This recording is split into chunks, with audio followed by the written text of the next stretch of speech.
be live. Preparing and we are live. And we are live. Hi everyone. Welcome again with Rashmi. We are lucky that I'm actually lucky I'm getting a chance to speak to her 2 times because I could hear her perfectly. It was you guys who could Hi hear the everyone. echo. See, I can hear Welcome okay. again with Rashmi. We are lucky that we're getting. No. My Facebook went on. My Facebook just decided to start echoing what I'm saying. Anyway, what I was just saying was that Rashmi's conversation with me was very, very special. And I've been talking about the conversation, whatever conversation I've had with her, to many moms. I don't know whether she's been catching up, but Rashmi will catch up seeing me. I've been speaking about Rashmi's experience as an authority as a mom, which she's given me as a gift, that when you become a mom, your authority as a mom is very amazing and you're determined to do what you're supposed to do. And I've learned a lot since that interview from her. So thank you, Rashmi, and welcome. We have Rashmi Palkhivala here again, and we are in for knowing a little bit more about her. And of course, she's my champion mom, and she is one of the pages in the book, which is going to get unfolded. You know, the moms that are entering, you all are seeing one by one, one by one. It just, every mom is bringing some special, gift to this book, and I am totally, totally overwhelmed. But I have 18 moms done, so we have 82 more coming. I don't know who all are coming and joining in. Welcome, Rashmi, and thank you so much. And I apologize again for what happened, but I had a great conversation because you and me were in a full swing conversation. And as my friend, who's your friend as well, said, probably your waves were too high energy and it was echoing. So let's take it from there, that we were very high energy conversation, and we're taking it from there. Let's introduce you again, Rashmi. Go ahead, talk about yourself. What do you do? And just introduce yourself. Okay, that's a very flattering introduction you've already given me. I mean it. Just comment about high energy frequencies. That's what she said. That's what she said. I She was high. That as well. Yeah. So quite entertaining. Yes, let's get entertained. Let's go ahead and talk about you. Okay, so essentially there have been 3 sort of main streams in my life that I keep sort of the recurrent melodies that I keep coming back to, and they're writing, teaching, and this connection with nature. So I've been doing all of these in different forms over the years, over the decades, and I feel like they are the base notes of my life. And then I dabble with other things. I've acted, I've modeled, I've done editing, I've done a lot of other peripheral things that are mildly connected and sometimes completely unconnected. But it depends on where my interest takes me at that given point. So with teaching, it's been I've been teaching speech and drama, creative writing, yoga, natural birth, natural food, language, literature, which is school teaching, and it's extremely fulfilling because it's a space that I feel that I am in because I have things to share, and it's a wonderful place to be because whenever you're teaching, you're always learning as well. So it's a lovely space to be, and the connection with nature I think started when I was maybe in my infancy. I remember even when I was 5 years old, sitting under the imli tree when I wanted to recharge and just going off just to be by myself and feel that connection. I think my connection to spirituality, unlike maybe, a lot of people in India particularly, is not a temple or a space of worship, but is nature. And that's where I find myself most recharged. And so that's another of those recurrent themes in my life. And I think even my wanderlust or my desire to get away is basically to get back into nature, because I've lived in a city all my life, and my holidays or my times away from the city are my time to get back into nature and recharge. So So I feel that, I mean, like thinking about, my wanderlust, I think that's at the base of it. And so that also connects to, the natural building, that connects to the desire to have an organic farm and to grow things myself. And um, what is the third thing I was going to tell you about? Yeah, and the writing. The writing basically is, I mean, like I've been doing it since I was a kid, writing poetry and Right. writing plays, and then I graduated into writing, ironically, children's books when I was an adult, and writing books for academia. Also, a book which is now being used by schools across Bombay, which is a history book on Mumbai, but it's a textbook with a difference, which is the way I intended it to be. I wanted it to be a book that was fun. And it started off by me wanting to share the history of Mumbai for my kids, which is when I started researching it, and then put it into this fun story, which is a kid in Bombay and a wave interacting Yes. and recounting the story of Mumbai. Right. So, and it's filled with these gorgeous illustrations by my friend Prakash Kurup, who's an incredible illustrator, and Right. who I discovered because he made the most beautiful cards for his girlfriend. So this was the first thing he illustrated Yeah. professionally. But he's actually a film editor. But so this is something he squeezed into his busy schedule. But it's a lovely book. Right. And then I've written this biography of BKS Iyengar, who is a yoga guru, who is the founder of the Iyengar yoga system, which is Right. now sort of well renowned through the world. And it was a system that my husband grew up studying. And Right. my mother in law was one of the first students of Guruji BKS Iyengar. So it was Right. a privilege to be able to write this book. Right. And it sort of uh, I was a melding of my love for learning and the ethos of my home, which Yes. has a very spiritual yogic base, which is very unlike the way I was brought up, which is my mom's a scientist, very rational, very completely alien world from theirs. So You think that now you're more into, of course, you spent so many years in this family. Do you really think that it's really like, I think probably it also has a scientific alignment. That's what I feel, that scientifically also you can prove it that what it's doing is doing well. are you talking Or about yoga? Oh yes, of course, absolutely. The thing is, so now we've started to document because so many things are done, so many like incredible changes happen in people's lives. But the thing is that in our Indian systems, we don't have documentation, which the yes, Western system has a plethora of. So this is yes, something that we're trying to do. Uh, right, Make sure that all successes are documented, failures are documented as well. So you can go back to it and see what worked and what didn't, and what works superbly and what works not so well. right. So hopefully by the end of it we will have some substantial research, at least, uh, which Jangir and his students or his teachers have embarked on. Right, right. And now that you've nicely, casually mentioned your mom was a scientist, how was it? Because this project is all about mothers, right? So let's hear how it was being around a scientist. Does your love for nature also come from her inquisitive nature? Because Mm, scientists are inquisitive, right? Do yeah, you think that you? I no, I don't think it came from her nature. I think it came from uh, maybe her past and her where she was born. I think Right, their connection with the earth was very strong. So right, she grew up in a village where she had right, to walk 7 kilometers to go to school, and they those are the kind of hardships they had when they had to just basically go to school at that time, where we right, all had right. it on a platter. Oh But yes, oh they yes. also grew up in a very natural surrounding, Right, and I think that's where we kept going back every vacation, and I think that was what fostered my initial love for nature.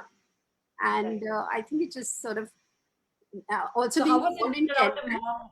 I'm sorry. Go ahead, go ahead. You finish. Also, I was born in Chennai, which was much less urbanized at the time in the Right. 70s. In this, I was born in 64, so I was there till the early 70s, and it was a Right. very different city, and there was space to breathe and play and be with nature. So that's what the Oh, yeah. Imli tree was in Chennai. Right.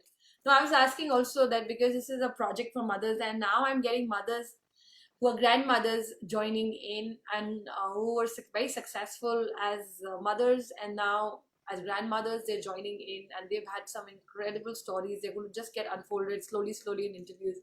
How was it being around a mother who's a scientist? Like that, just intrigues me. Like so I'm just so the thing is, she was extremely busy while I was growing up. So but right, she would always make time for the things that she considered important.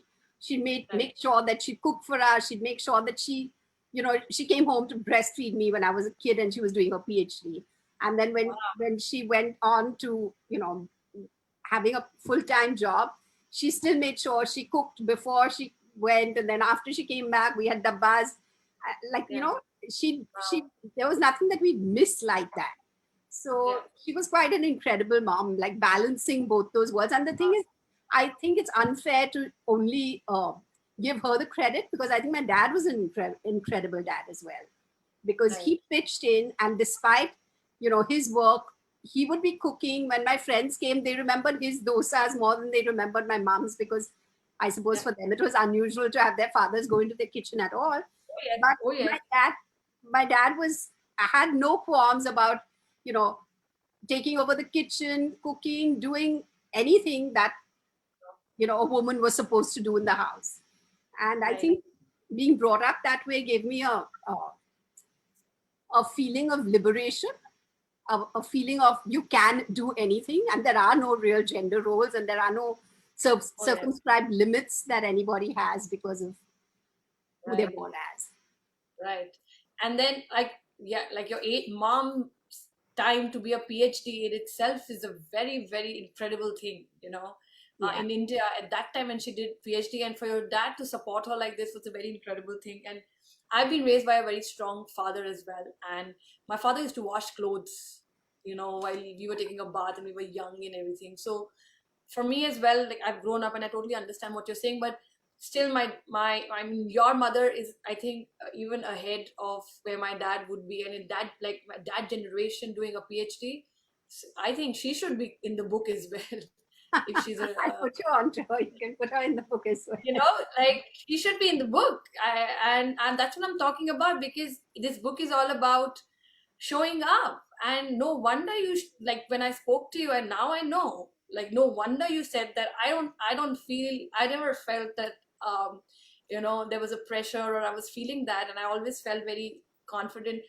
No wonder, because we always, like my mom-in-law, a lot of times she says, nobody taught me anything. When I compliment her, she's like, I learned it on my own. I said, I am sure that this is coming from somewhere you don't even know that Yeah. it's coming from. And and her mother, when I go back to her mother is still alive, and when I go back to speak to her, and I know that she's like getting it from the download from there, but Yeah. not in a very obvious way. Absolutely. And it's 100%. incredible. I would love to invite and chat up with your mom about it, because showing up at that age, where showing your light as a woman was a very, very difficult task, because the light, like that's I was just talking to a friend of mine, and I just keep saying this in the interviews. He says, you're talking about all this now because it's all about vanity, etc. It's all about, I said, no, it's not. It's the same thing. At that time, they were not meant to go out, and they were dimming their lights, and women were in circumstances where they didn't want to shine. Now the way to shine is to come on social media, or the way to shine is to show up in events where you don't want to go, and you want to hide, and you want to keep talking about this negative thing that I don't look nice. But to be having a mom, and then yourself having such an incredible journey as a mother, it's a great blessing. Rashmi, it's a great blessing. And I totally, like, you took me, I was telling you last time also, you took me visually there. Now you took me back visually with your dad making dosas. And now I'm going to take that from this interview of your dad making dosas and your friends eating dosas made by him. I was just telling somebody that this is not stopping here. Once my mom project is done, I'm picking up dad's next, because I'm crazy about my father, and I'm going to pick up stories of fathers across the world to bring them on and understand and get an inspiring book of fathers as well. um incredible. Just tell your mom, hats off to her, she being herself, to this kind of juggle during times where they had to walk, they had to do things, there were no machines to make chutneys, and everything was like hand done stuff. My Incredible, dad used to amazing. grind the masala for her also. Yes. And then today we have mixies and we have things, and then also the juggling is getting so much stuff because the situations have become, earlier I used to judge, I'm like, come on, but like, the mental stress has gone to another level, that this juggling is becoming, and that's being closer to nature helps you, it unwinds, you walk, you use up your stress levels, you exercise and you do yoga, and you know what you have to do. There is nothing, no excuses about doing what you're meant to do, right? Dabba banana, you have to make it, then you have to make it, right? There's so incredible. That's like incredible, and I thank you for taking me to your mom's journey. And now we're going to take your journey, which was also amazing, as your birth journey. We're going to talk about that as a mom, because that's inspiring as well. And I think through this interview, world over, when this book comes out, you're going to tell a lot of moms that it's possible to do what you did, and it's amazing. And I would highly recommend everybody to go to your program, your husband's program. Apparently you said that was about natural birth, etc. I would be happy to direct a lot of links to those programs, because it's incredible. It's incredible. Thank you. Let's talk about that. Let's Yeah. hear what happened So once you were the with. reason why we decided to do it was because early in my pregnancy, we went to see a doctor and Right. a gynecologist, and we were given this long list prescription of, without checking, without even having a conversation with me. She gave me Yeah. a list of meds that she prescribed, and we were so horrified by that because we were pretty anti allopathy in general, but we just found it Right. surprising that everyone has just prescribed this without thought. Yeah. And so we went away from that thinking, no, this is not the path for us. And since anyway we've lived life a little differently, Yeah. let's explore how we can do this differently. And which is what started us of reading. We read Magical Child, we read like a host of books. We met some uh, doctors from abroad who were pioneers of the natural birthing movement. And I think pretty within within the first trimester, we'd sort of decided that this, we were going to do it our way. And we looked around for a midwife, and those were very hard to come by. Yeah. So we asked eventually, when it came to the time of the birth, we asked one of Jani's students, who is an obstetrician and a gynecologist, to come in and stand by. So literally, she was in this room leaning against the cupboard on the side there.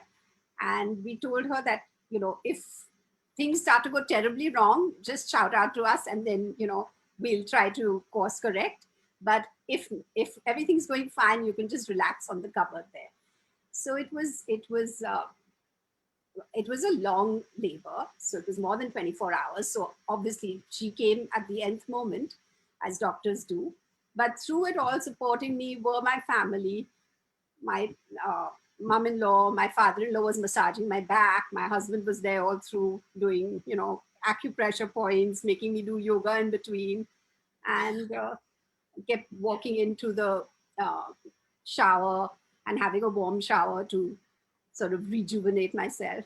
So it was beautiful because essentially I was in charge of what was happening.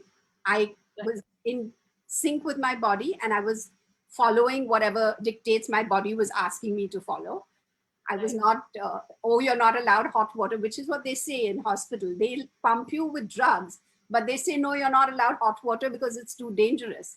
I mean, this drug that you're pumping into my system is infinitely more dangerous than a bag of hot water. Yeah. Right. So, Right. but those are the systems that you have to follow once you get into the confines of a hospital. and you have to be in the position that they want you to. You have to Right. not squat or not, flow with Or stand, gravity. don't stand, don't walk around, Yeah, stuff like that. absolutely. So I just felt like it was the perfect birth because it allowed me to be in charge. It allowed me to sort of take the direction that I wanted, take the course that I wanted at the time that I wanted to. If I wanted to take a nap, I could take a nap. If I wanted to, wake up, walk around, do Adho Mukha Svanasana, do a headstand, it was up to me to decide. Right. And I had a really supportive structure around me, family structure around me. Right, right. Yeah. Can So you hear me? You can hear me, right? I can hear you. Yes. Yeah, yeah, go ahead. So So that was beautiful. second, It was the first birth where we had the gynecologist around, and we were very grateful for her presence because she was actually putting herself at risk by being there, because yes, it's not normal for an allopath to say, I'll come without my instruments, I'll come and just be there. But I absolutely. suppose she had that much faith in the human body, having seen so many births, to know that it's Right, a natural process. And right. I mean, dogs and cats and our grandmothers have all done it without any intervention from anybody else. Oh yes, oh So the yes. second time round, we didn't have anybody. It was just my husband and me. It was like one of those express births. So Yeah, literally, I postponed waking up my husband because I felt like, what's the point if it's going to take 24 hours? Why should I wake him up at, 1 o'clock at night? But by right. the time it was 3 o'clock, my son was born. So thankfully, I woke him up and I told him, hello, I think something's happening. And he said, Rashmi, just go back to sleep. It's not going to happen so quickly. Yeah, yeah, yeah. No, something is happening. So then he looked in and he said, oh my God, the head is crowding. So then I just Wow. went into the shower, and Yeah. my son was born under the shower. Wow. Wow. Amazing. And that's the unpredictability. The life of a mother is so unpredictable. Like you can keep thinking you can predict nature, but you can't. You can't. Absolutely. It's so amazing. This story is amazing. And would you want to recommend some books if any mom like starts watching this who's expecting they must read that book to even go that path? Any books that you think that The you read, you first one said is Magical Child, or any book by Joseph Chilton Pierce. Magical Child, you said, Yes. right? Lovely. So that's recommended. Rashmi is here. I'm just seeing on the side some comments coming. There are some rare doctors out there who will allow you to be in charge of your own body. I'm lucky I met one by chance, just an hour before I gave birth. So Yeah. that's It is amazing. actually really lucky. Yes, yes. And Rashmi, like the whole thing. I'm also saying that you know your family alignment is so important because I just think at that time, especially when you're a first time mom, like if your family starts freaking out at that time that no, this is not going to happen, let's take the path, it's very difficult for many mothers to even believe at that time that they can do it. And that's the incredible work you guys are doing about the natural birth. And I think I've after the interview I've had conversation with Gia and more known about your family doing more yoga and all these classes. So I would love to drop in links for anybody to actually know about it. It's amazing work that you're doing. Let's go on to like of course we've taken the mother's journey, but as a woman, you've been a writer, you've been doing many things, you've had a successful book, and Rashmi is here. She loves books and she wants to, I keep pushing her, she wants to be a writer. Rashmi is here and she's listening to me. I know she's going to just keep nodding her head that she can't won't give up, but she's a beautiful person with so much potential and a great creativity. And she's from Mumbai as well. So Rashmi, you have to buy this book by her. So let's talk about your book that's empowered so many children and they've loved it about Mumbai. Let's go Oh, ahead and talk about so it's I've already spoken about it, but I'm happy to speak about it again. So it. it Was came echoing about. that day. I'm That's why. sorry. It was echoing that day. Nobody could No, hear. no, I spoke about it earlier, but No, that was not live. We were not live. We are live now. So okay, we are putting it on for the universe now. okay. So essentially, it's a book for kids, and I wrote Yeah, it when my kids were about 8 and 10, right. and it happened because of conversations with them and the desire for them to understand where they're coming from and to understand the place that they live in. Uh, so basically, what I did was I read a lot of adult books on the history of Mumbai, and I needed to sort of condense it and make it appealing to them. So, Right. so which is why I created the story of this young boy who's interacting with a wave, Samundari, who's eternally a part of, the shores of Mumbai. So has Right. seen Mumbai grow over the ages, and so it's this recounting of this story, and it starts from the time of the caveman, and it comes into modern Mumbai on Marine Right. Drive. So this whole Right. interaction is happening on Marine Drive actually, Right. and I feel that even since the book has been written, there have been monumental changes that have happened in the city. But at least Right. till the point that the book was written, which was I think 2007, which is the first publication. Right now it's the third edition. So even in the first publication, it did manage to cover a whole range of history of Wow. Mumbai, and it Wow. also covers ideas that are important about the secularism, the cosmopolitanism of Mumbai city, and how each of us has a place, and each of us should be allowed to thrive. So all those are embedded into the book, and it's very heartening because I have kids who've studied it in grade 4 who come back to me, Yeah. who are really enthused by the fact that this is one of their favorite books as they were growing up, one of their favorite textbooks, because it is a textbook for many schools. Wow. Wow. That's amazing. So And that's very heartening. yeah, to get a textbook for your city, which is a little rare. I've been brought up in Delhi, and Delhi has so much history as well. I Absolutely. would have like Delhi, but being my hometown where I've grown up and been there for 32 years of my life before I moved to Bangalore and then now Pune. I so would have loved a book that was about the history of this thing. So Yeah. it's an incredible thing if people of cities start picking up this and start bringing forward what their city was all about. So Yeah. that's incredible. I will definitely have that copy for sure. And I've put in the link here for everybody who's watching that she has a page from where you can order.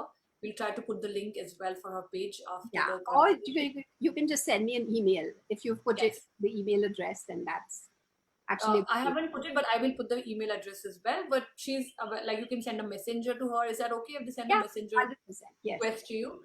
And so that's her writer's journey. That's a mom's journey. That's a daughter's journey. Also, we've discussed with her. Let's move on to her new journey of being a farmer, and that's the dream because this book is called 100 Self Portraits, 100 Dreams. And before I go there, Rashmi, I also want to talk to you about.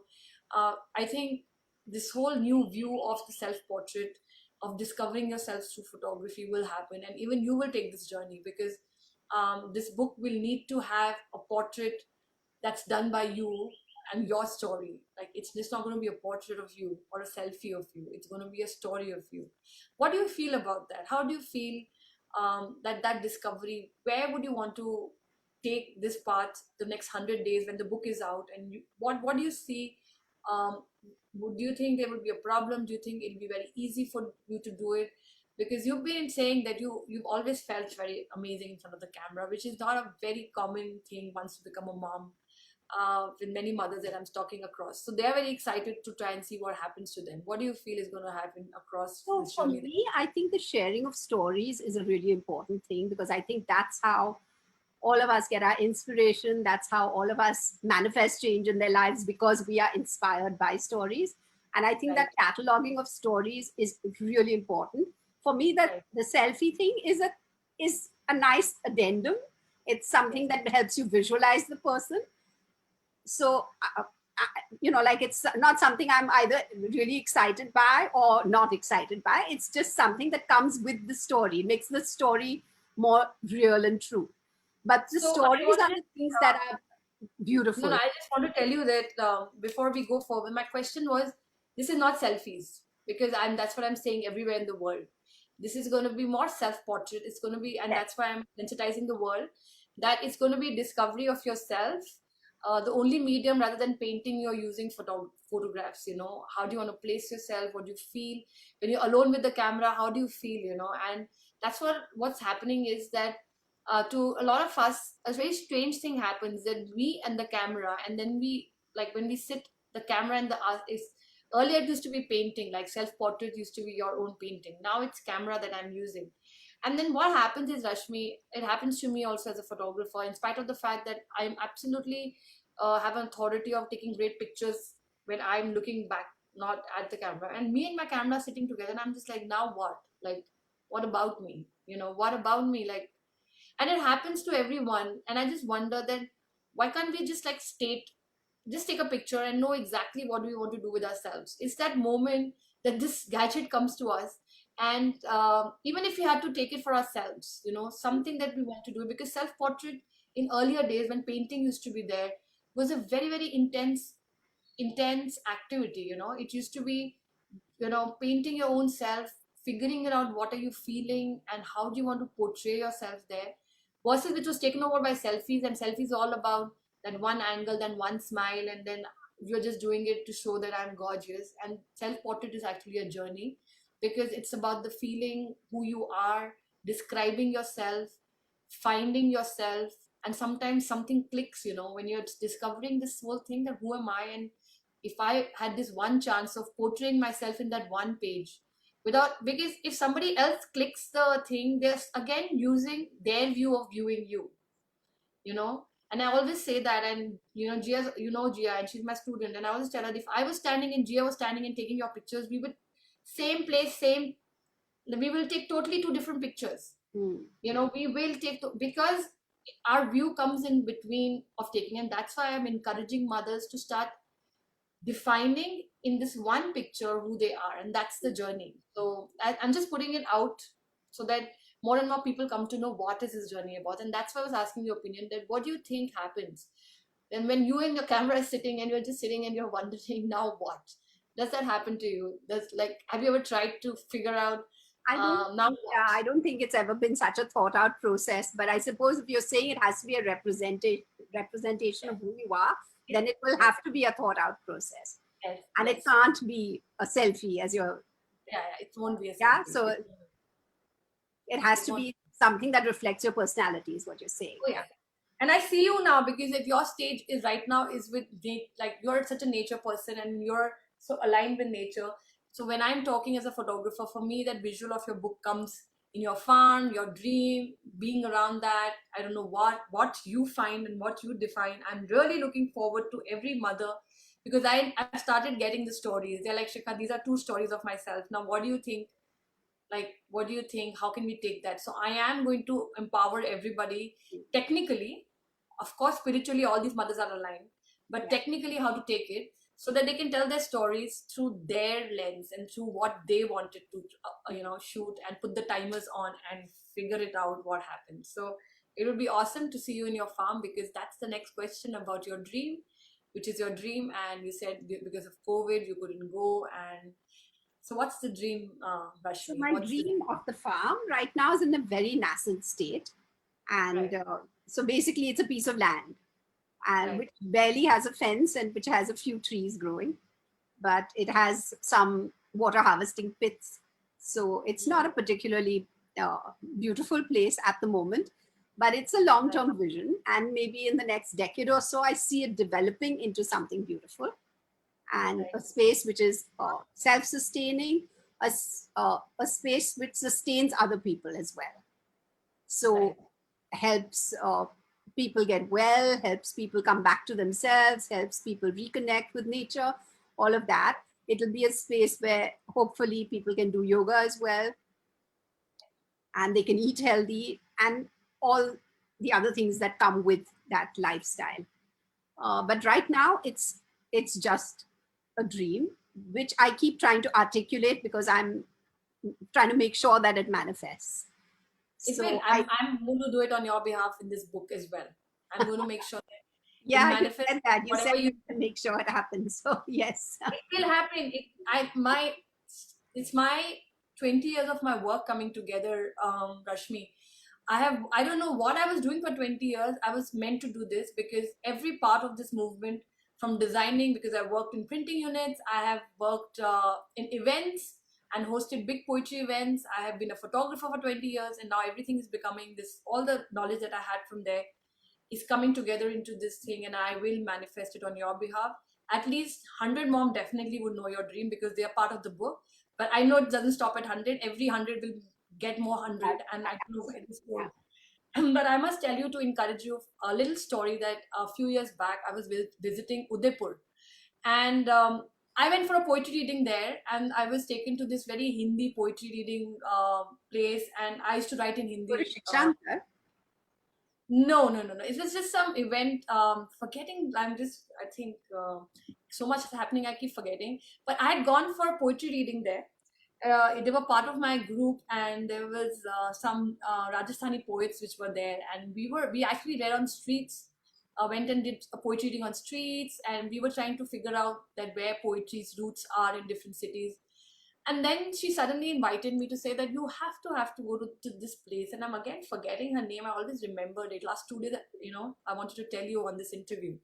Anyway, I'll tell you the experience. And we were like getting through this whole area, little outskirts of Udaipur, where it was literally barren, Rashmi. It was all barren land with cracks, and we were crossing, and suddenly this big wall comes, okay? It's a big wall is there, and the gate opens, and we are in a forest right in the middle of like nothing. Like there was a patch, and there was this big thing, and it was a forest. And she was a painter, and she was in love with painting. This gentleman, see, I'm forgetting, sorry for forgetting the name of this designer. He is Umrao Jan. Who's the designer who, like, no, not the he made the movie Umrao Jan. And anyway, so she used to just paint him. And then we reached right in the middle of the forest this small beautiful house where she was painting, and she was in gems, and she was a Russian lady. And then I sat down and heard a story, and the story was that she had left her child very early, and was in search of herself, and she was very guilty of that she left, whatever, and now she was not in touch with them. But she was manifesting to meet her children back. After she said, I came to this place, I made this area, and every single day I spoke to plants, and I put these trees, and I took care of them. And she was in that area for years, just trying to get this. She has names for each tree. And then she worked on that whole thing in anticipation that her son and her grandchildren will come and play there. And then that place is so beautiful that outside you go and it's barren, and inside you go and you're like right now in a place like a rainforest. And it happened so beautifully, and it was all her energy which was placed in that place, in that small block of land, which she decided to put the stuff in. And I see you like that. I see that you have that person in you, and I absolutely know that she can manifest it there, a little house and a forest in a remote area which has cracks just outside her house because Yeah. there's no water. Like, there's no water. I don't know how she did it. She went to government, she did things, she got pipelines, she did whatever she did through lakes to get that forest. And if I find that picture, I will share it with you because it's years long, like long time back. It's almost 10, 12 years back. But I did take her portraits at that time in that forest, and Okay. you Lovely. remind me, and every mother who's watching this, that's what I'm just saying, that let's put it out and our dreams will come true. This forest will become the thing that you want. It's happened 2 times. Like, probably universe wanted to say 2 times through your in this interview, and it's going to be in the book, and 100 moms will hold it, and I will wish you all the best for that. It's a lovely thing Thank you. to do, and you're a beautiful soul, Rashmi.